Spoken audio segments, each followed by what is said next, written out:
چرا قبضت پرداخت نکردین؟ نفس اضافه نداشتم بیام پرداخت کنم. سهمیه اینترنت هم تموم شده. دفعه بعد سهمیه نفستو نگه دار. این بار من اومدم، دفعه بعد نمیام و همین نفستم قد. باشه. حالا چقدر اومده؟ 10 میلیون. 10 میلیون؟ چه خبره؟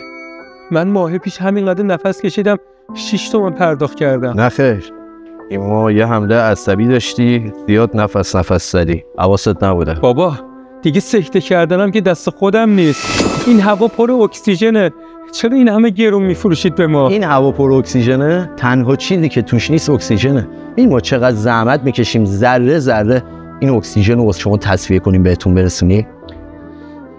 وقتی پول نفس کشیدن رو نداری، زنده موندنت به چه درد میخوره؟ نفس منو قطع کن، سهمیه هم بفروش به کس دیگه نمیخوام زنده بمونم.